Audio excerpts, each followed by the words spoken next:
Oi, gente, bem-vindos a mais um episódio do Digital Pod. Eu me chamo Max Arthur. Eu me chamo Bernardo Retori. Eu me chamo Jéssica Cardoso e a nossa convidada de hoje é Angelina Seta. E o tema do nosso episódio de hoje é arte, cultura e sensibilidade no mundo digital. Angelina Seta, ela que é a coordenadora do Núcleo de Arte e Cultura do UniLaSalle, RJ. Prazer estar aqui com vocês, e ainda mais com esse tema que a gente une arte, educação, cultura e, sobretudo, a comunicação, né? Então, hoje o mundo digital, o mundo virtual, o mundo físico requer, né, as habilidades para a boa comunicação, né? Nós também agradecemos a sua presença. Muito obrigada. Então, para começar, você pode nos contar como foi a sua trajetória profissional? Bom, minha trajetória profissional, ela inicia com a faculdade, né, de arte e educação, mas, na verdade, ela inicia também com a formação junto à minha família, no caso, a minha mãe, uma grande historiadora da arte, uma grande artista plástica em Niterói, né, fazedora, vamos dizer assim, produtora de cultura, e eu a acompanhei desde pequena, né? Então, em Niterói, no Brasil, em outros lugares do mundo inteiro, desde o Cairo, França, Marrocos, em todos os lugares a gente vivenciava a arte e produzia exposições no Brasil e fora. Então eu fui acompanhando e fui me desenvolvendo também em diferentes linguagens, na fotografia, na cerâmica, que foi meu início, na pintura e também na música. Então eu começo a vivenciar a arte e suas linguagens e aliando isso à educação. Começo, então, com essas linguagens na educação infantil e depois proporcionando a partir do mestrado, do doutorado aqui na UF, um outro doutorado que eu fiz no Chile e fui interligando, conectando, né, a arte, educação, cultura, comunicação e, enfim, e as áreas do conhecimento sociais, né? Muito bacana, Perfeito. Angelina. Então, arte é um negócio de família, né? Já veio de berço. Já vem de berço. Não tinha nem muito para onde correr. Não.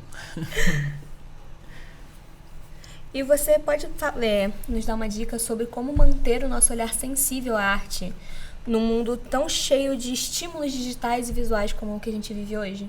A arte, olhar com sensibilidade, isso é um exercício. A gente não tem mais tempo para olhar, para pausar, para contemplar.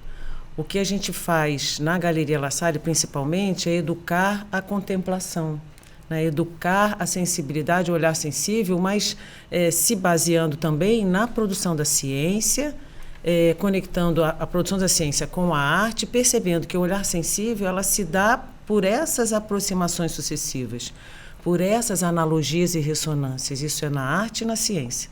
Então, o olhar sensível requer tempo, que não é um tempo cronológico, né? Que é um tempo que cada um vai maturar esse tempo, né? Que vai a gente conversou já sobre isso, né? Desde a descoberta Sim. do amor até a descoberta de um conhecimento científico, é necessário tempo, mas esse tempo requer sensibilidade, requer percepção. E para a gente perceber melhor, a gente precisa desenvolver habilidades. Mas quando a gente tem essa consciência, preciso desenvolver habilidade, quais habilidades? Habilidades sensoriais, né, da criação de sentido de tudo que a gente faz e vê.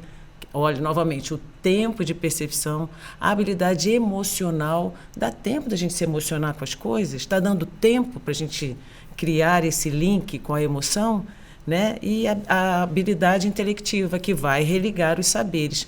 Tudo isso requer um tempo. Como Edgar Morin falava da teoria do conhecimento, a complexidade do conhecimento, por aproximações sucessivas, né? Por todas essas ressonâncias e esses diálogos, requer tempo. Então, o meu desejo que eu falo para os alunos é sempre que a gente descubra esse tempo de desenvolver a percepção e a habilidade de sentir, perceber, imaginar, conhecer, depois vem a transformação. Em que tempo é esse? Cada um tem o seu tempo. E você acha que com essa geração de artes por inteligência artificial, ela ajudou ou prejudicou o processo criativo dos artistas?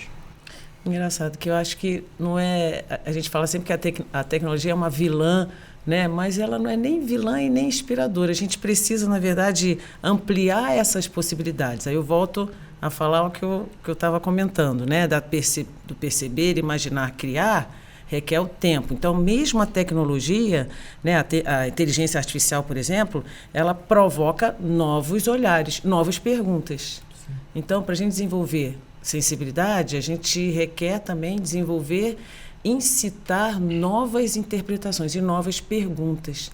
Então a gente fala, é vilã, só a tecnologia. Não, que a gente descubra, que a gente consiga descobrir esse viés crítico, desenvolver a criticidade para avaliar o que eu estou vendo. Né? Até mesmo da inteligência artificial. Eu mesmo tive agora uma experiência de fazer uma história infantil, depois falei, deixa eu ver como é que a inteligência artificial faz as imagens. Eu achei as imagens estereotipadas, mas eu crio dentro de mim meu repertório imagético que eu vou modificar, não vou aceitar. Então, ela é uma vilã, mas ela também nos ajuda a desenvolver a criticidade para melhor ser, para melhor fazer, para melhor existir. A gente falou isso outro dia, né? Para melhor existir. Então, eu existo porque eu coloco a minha assinatura. A inteligência artificial me ajudou? Me ajudou. Mas a poética e a estética é minha, né? Porque eu fiz as perguntas, eu interpretei, eu analisei, eu acomodei, eu transformei. Então ela só é um insight para a gente lembrar e perceber o que a gente tem aqui dentro, o que a gente pode ampliar de repertório para a gente melhor fazer e melhor deixar a nossa marca, a nossa assinatura.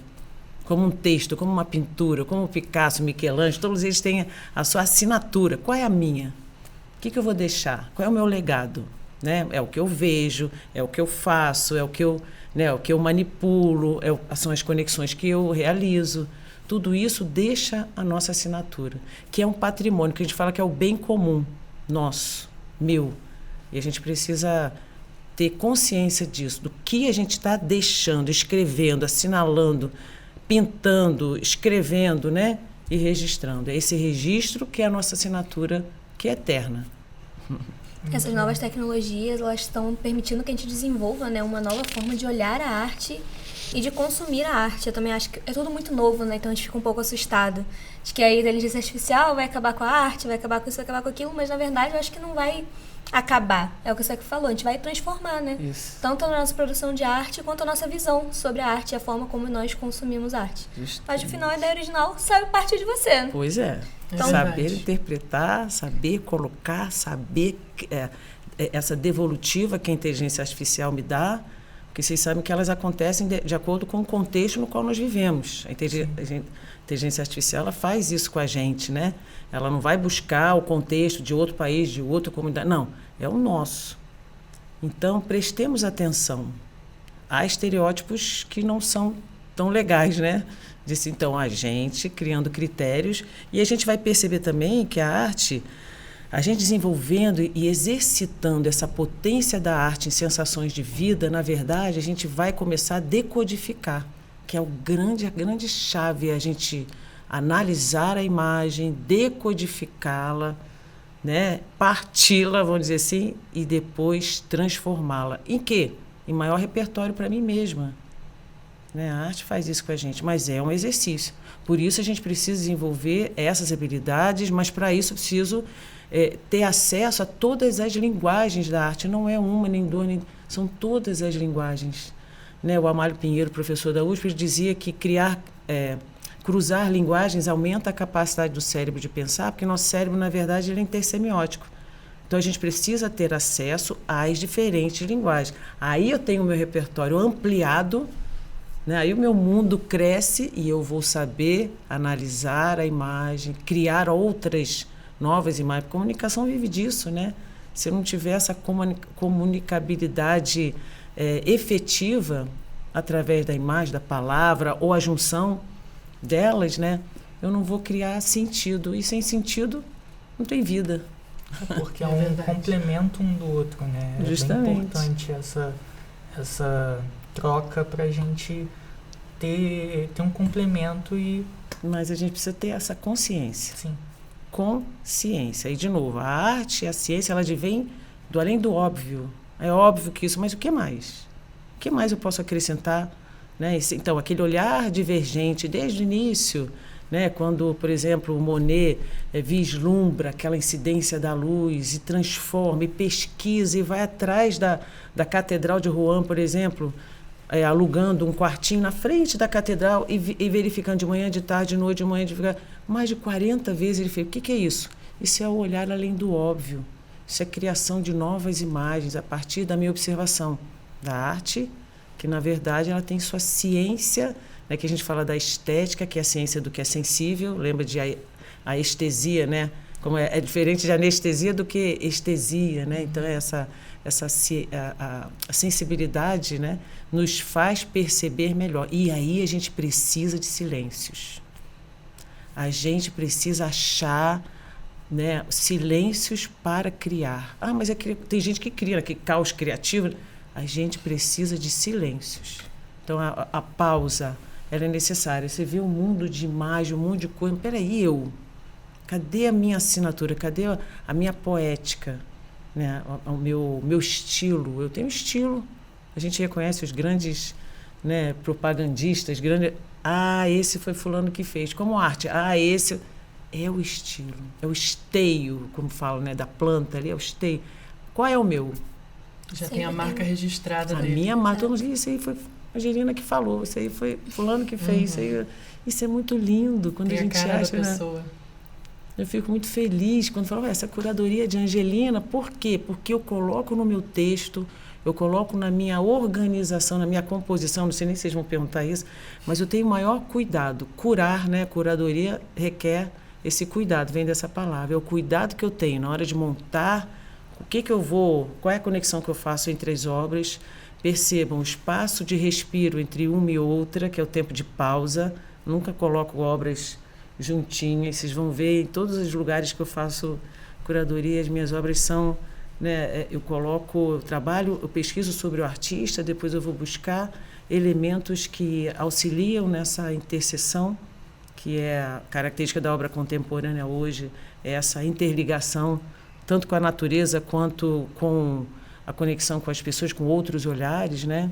O Eliot Sica falava que a arte pertence à coletividade, não mais ao artista. Então, pensem na gente como co-criadores de um texto, de um podcast como esse, ou enfim, de qualquer criação, né? Não pertence mais a nós. Vai para o ar, vai precisar de outros comentários, de outras conexões, de outras informações que vão ampliar novos saberes. Essa é a nossa função, nossa missão de vida é essa. Criar novas conexões para melhor ser. O significado Não, fica à vontade, pode falar. Tô falando aberto. À vontade. Enquanto o Celso deixar de falar, a gente vai falando. O significado da arte, ela não tá pronta quando um quadro tá pronto ou quando um livro tá pronto. Vai adquirir um significado muito particular de acordo com a pessoa que vai consumir aquela arte, né? Você pode olhar um quadro e ele pode tocar de um jeito, do jeito que você pode ler um livro, ele te tocar de um jeito. E eu ler o mesmo livro, ler o mesmo quadro e ter uma outra percepção completamente diferente sobre ele. E nisso da sensibilidade, do olhar crítico à arte, você acha que a arte ela pode ajudar as jovens a desenvolver um olhar mais crítico para o que consomem na rede social? A gente precisa de exercício. Enquanto a gente não tiver essa consciência, então nós, por exemplo, aqui na faculdade, na universidade, vocês têm a possibilidade de exercitar o olhar no meio do caminho de vocês, que é, no caso, a galeria. Vocês podiam ir até o museu, né? Teria que se transportar até o lugar. Tal. O que eu faço é o contrário. Eu trago a arte, por exemplo, a arte que estava na anterior é a que estava no Museu de Arte Contemporânea. Eu trouxe para cá, porque eu sei que muita gente não pode ir lá. Então, essa acessibilidade, esse direito, é um direito de vocês também, que a gente chama de direitos culturais, né? A arte, como a gente fala, a arte ela não precisa ser entendida, ela precisa ser vivida, ela precisa ser sentida. Quem diz que isso é arte? Mas fulano disse que é arte. Ele sentiu. E eu senti? Não, então para mim não é.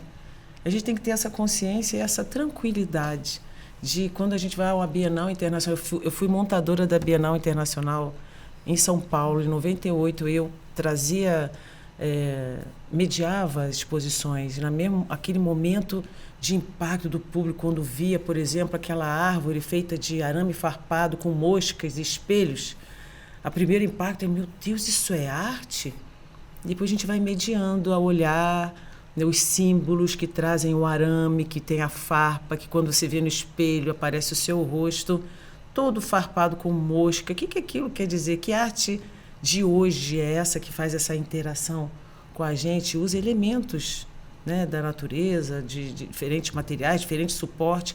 A arte, ela foge hoje do suporte dela e vem para o meio do caminho, para que a gente possa ter essa relação de integração, de interseção, né? De perceber que outros materiais podem ser usados, utilizados e repensados para se tornarem símbolos de algo que se quer chamar a atenção, como essa obra que eu acabei de falar, que era a figura humana distorcida, né? Hoje. Então, a arte está ligada ao que acontece hoje no mundo. Então, novamente, a arte ela precisa ser entendida, depende da conexão que você faz com ela. Depende do exercício que você trabalha todos os dias na sua vida. A gente já acorda desenvolvendo esse olhar sensível, pensante, reflexivo, para que a gente possa melhor fazer novas conexões com a gente e com o mundo. A arte é isso. Ela traz essa possibilidade, né, que a arte, na verdade, ela é para você. Ela sempre foi. A gente aqui não percebe. Mais do que ser entendida, eu acho que a arte precisa ser sentida. Independente de a gente não pode não entender o porquê que aquele quadro toca tanto com a gente, mas a gente sente. Eu acho que isso é o mais importante. E você comentou sobre a Galeria La Salle. Isso é uma coisa que eu acho muito interessante, que ela fica no corredor. Você não tem como ignorar ela. Você, às vezes, na correria do dia a dia, a gente não tem tempo, às vezes, de consumir arte. Você falou sobre tempo, né? Sobre a arte precisar de tempo. E às vezes a gente falta esse tempo pra gente. A gente não consegue ir até um museu ou ir até uma galeria de arte. E a arte da Galeria La Salle, ela tá ali. Ela tá no meio do caminho. A gente passa correndo atrasado pra aula, pra prova. E vai olhando assim, pro lado. E vai vendo a arte. Isso eu acho realmente uma coisa muito interessante. Em algum momento, essa imagem, essa é a minha ideia. Às vezes eu fico lá da sala olhando. Não, vocês já sabem que teve gente aqui com o celular quebrou a obra que estava no meio do caminho. Que vocês sabem que eu coloco muitas vezes a obra no meio do caminho. Né? Então, no meio mesmo, vocês estão vendo a parede, mas ela está no chão. Como várias exposições que eu tive que mudar de lugar por conta de público. Não sei se você vai fazer essa pergunta, qual foi a exposição. Eu tenho pavor de tropeçar nessas obras quando elas estão no corredor. Não, mas é de propósito, para vocês mesmo. Para prestar atenção. Porque o corpo fala, o corpo se expressa como olhar. Né? Então, na verdade, você não está só olhando, é o seu corpo inteiro olha. Então, é isso que eu quero de vocês, esse movimento. E esse movimento que a gente chama da fenomenologia da percepção, ela envolve, que o Merleau-Ponty fala tanto, né, o corpo que se movimenta para olhar, ele vai olhar de perto, ele vai olhar de longe, ele vai se movimentar. Isso faz parte da construção sensível do conhecimento. E já que a gente estava falando tanto da Galeria La Salle, sobre as exposições que você organizou, a gente sabe que você já organizou diversas exposições, uma por mês, não é? Aqui na Galeria La Salle, você está há 23 anos. 25. 25, desculpa. 25 anos aqui, então, diversas exposições. Entre todas elas, qual que você acha que foi a mais desafiadora de organizar, de ser recebida pelo público? Hoje, eu tô escrevendo um livro, eu já venho escrevendo sobre todas as exposições e o impacto delas, cada uma delas, desde a primeira. Porque vocês vão ver que a galeria ela terminava onde tem o primeiro elevador. Não tinha. Então eu fazia exposição lá no meio do elevador do primeiro bloco. Botava as coisas no meio do caminho, a pessoa esperando o elevador e olhando. Começava pelos presépios do mundo, depois ia para os painéis pretos. E aí quando abre a galeria, era uma galeria de passagem. Tanto que os ladrilhos são iguais no prédio inteiro. E essa foi a primeira luta minha, de tirar os ladrilhos, de orientar a reitoria, de que aquele seria um espaço de educação do olhar. Eu tinha acabado o mestrado em Ciência da Arte, já tinha o Partenon, Centro de Arte e Cultura, que é uma escola de arte que a gente tinha, eu e minha mãe. Então, a gente já fazia essas exposições, então eu insisti na instituição para que a gente pudesse realizar, sim, fazer uma galeria de arte, e mostrei alguns impactos, como isso poderia ser importante. Uma das exposições mais desafiadoras foi o da artista Ana Carolina, a cantora, que ela dizia que ela tinha tanta energia, ela diz que ela tem tanta energia que não cabia só na música ela precisava expressar. E a pintura... Então, foi a exposição Ensaio de Cores, que fazia parte do show dela. E aí eu fiz a exposição, só que eu não sabia que ela tinha tantos fãs. Ela tem muito fã. Ela é muito querida. Eu né? adoro a música dela. Muito, maravilhosa também. São lindas. Uma querida. Então, eu tive que plotar as obras que estavam na parede, eu tive que fazer a plotagem delas no chão, para que os fãs pudessem, então, beijar, deitar, tocar na obra. Isso é importante. Lindo. Então, eu tive que fazer. Então, como é que funciona a curadoria? De acordo com o público, com o contexto, com o lugar. Cada lugar eu faço um movimento diferente. O movimento me fez perceber que eu precisava também agradar as pessoas que a amavam, que a amam, né, até hoje. Então, eu precisei botar. E outras parcerias que eu faço até hoje com os consulados. Acho importante a gente saber sobre outras culturas. Eu já tive depoimentos lindos dos alunos dizendo: professora, muito obrigada, porque eu conheci a pintura, por exemplo, a cultura do México, que eu tinha um preconceito sobre a cultura que eles fazem, o culto que eles fazem aos mortos, que é Dia de Muertos, né? Uhum. E aí eu mostrei que, na verdade, eles estavam falando da eternidade. Então, para isso eu trouxe o cônsul do México para falar, trouxe a comida, trouxe cinema. Então, quando a gente faz um evento, uma exposição, a gente vai buscar todos os temas, todas as linguagens. Então, não sei se vocês já viram, né? Quando africanidade, então teve cinema, está tendo a exposição agora da Milu Petersen sobre Moçambique, né? A comida teve no Dia da Africanidade. Sim. Então, a gente, como do México também, teve guacamole. E um dos desafios também foi da Itália. Foi muito difícil a gente organizar. Não sei se vocês estavam aqui, que teve macarrão, Sim. teve tarantela, teve a música, teve a távola no meio da galeria, como se fosse uma mesa, porque os italianos eles se reúnem em volta da mesa. Então, eu quero essa surpresa. Como diz o Rubem Alves, né? A educação da sensibilidade, ela se dá por conta dessa pedagogia do espanto. Mas não é para sair espantando, é o espanto de falar: o que tem hoje na minha universidade? Que exposição nova é essa? Deixa eu prestar mais atenção. É esse primeiro impacto que eu espero de vocês. Porque dali, dentro de vocês, já vai sair, né, eu vou incitar em vocês a novidade. E a gente precisa viver com coisas novas. Senão a gente fica sempre no mesmo exercício de acomodação. E não, a vida não é isso. A vida requer da gente coragem, né? Esse com o coração, já é a etimologia da palavra. E sem a coragem de criar, de olhar, de buscar, de transformar, de aceitar. Não deu certo, vou recomeçar. Então, que a gente tem esse exercício de olhar, tudo começa pelo olhar. A educação, a gente começa olhando, tendo a pausa, o silêncio, e aí sim, e agora? Vou recomeçar. Angelina, e já vou passando um feedback aqui, que sempre que eu passo na galeria eu sempre fico encantado com as obras de arte que tem lá. E toda vez que eu passo é um detalhe diferente que a gente vê, e são esses detalhes que enriquecem a obra, né? Que transforma ela a ser uma obra como ela é. Isso mesmo. Que é lindo demais. Que bom saber disso, porque a minha preocupação é vocês entenderem como nasce a ideia. Que o artista está lá, eu não sei pintar que nem ele. Tá, mas como é que nasceu a ideia? Sabe aquela gênese primeira, né, que a gente tem como a primeira chave do que eu vou fazer? Já sei o que eu vou fazer. É esse primeiro, por isso que eu coloco a abertura com lançamento de livros. Como é que o autor cria?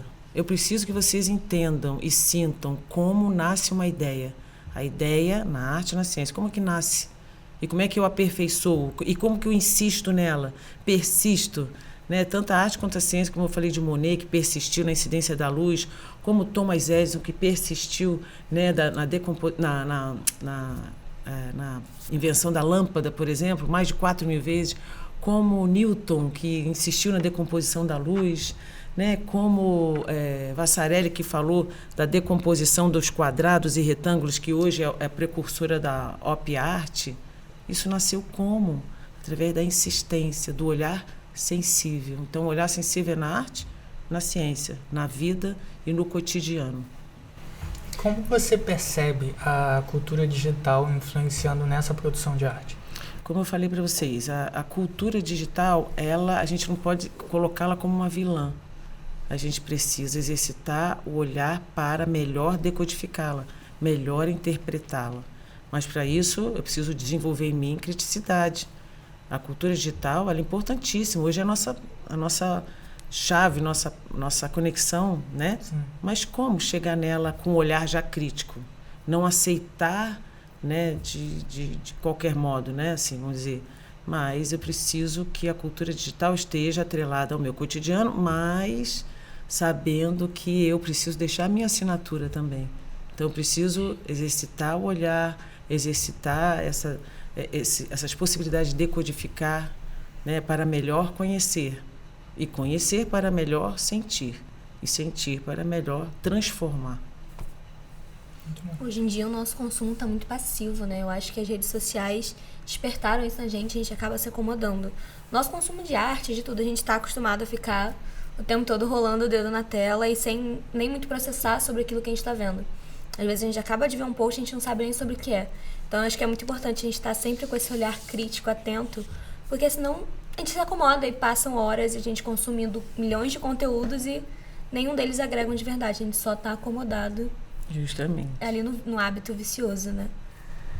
E Angelina, qual foi um momento assim que você recorda que a arte te proporcionou, que foi interessante, que te marcou? A experiência mais sensível, vamos dizer, foi quando eu fui para o Egito, para o Cairo.